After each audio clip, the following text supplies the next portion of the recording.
নতুন সভাপতি সাধারণ সম্পাদক পেয়েছে চলচ্চিত্রের শিল্পীরা, আর তাই নতুনদের কাছে তাদের প্রত্যাশাটা একটু বেশি বইকি, যে প্রত্যাশা পূরণে সদা প্রস্তুত বলে জানিয়েছেন নির্বাচিতরা।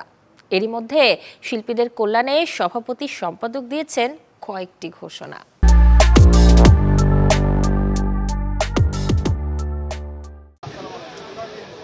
সাধারণ শিল্পীদের ভোটে নির্বাচিত চলচ্চিত্র শিল্পী সমিতির নতুন সভাপতি সম্পাদক মিশা সওদাগর ও মনোয়ার হোসেন ডিপজল। শিল্পীদের যে রায় মেনেও নিয়েছেন অন্য প্যানেলের সম্পাদক প্রার্থী নিপুণ আক্তার। ভোটে জিতে রবিবার শিল্পী সমিতির কার্যালয়ে আসেন নবনির্বাচিতরা।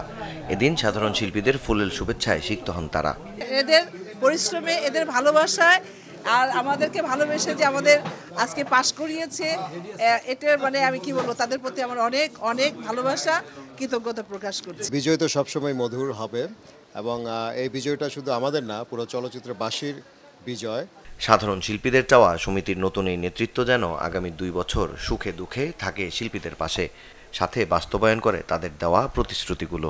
যারা নতুন আসছে তারা যে প্রতিশ্রুতিটা আমাদেরকে দিয়েছে এটা কার্যকারিতা হোক এবং তারা এই প্রতিশ্রুতিগুলা পূরণ করুক। ওনাদের যে ইশতেহারটা বলেছেন, এই ইশতেহারটা যদি সম্পূর্ণ হয় তাহলে আমি মনে করি শিল্পীদের মুখে এই হাসিটা 2 বছর ফুটে থাকবে। আমাদেরকে যে প্রতিশ্রুতিটা দিচ্ছে আমরা সেটা যাতে বাস্তবায়ন হয় সেটাই আমাদের আশা।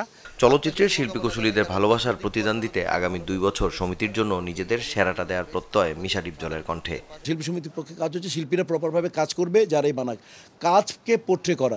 এখন ছবি বানানোর পেছনে যেহেতু উনি নিজে ছবি বানায় এবং উনি ছবি বানাবেন একটার পর একটা, সে উনি মানে যুগোপযোগী ছবি বানাবেন এবং আমাদের প্রচেষ্টা থাকবে শিল্পী সমিতির যাতে এদেশের ছবি বেশি বেশি হয়, এই প্রচেষ্টাকে অব্যাহত রাখা। প্রথম আমরা ডাক্তার বসায় দিচ্ছি, এটা আমরা যেদিন বসবো সেদিন ডাক্তারও বসবেন।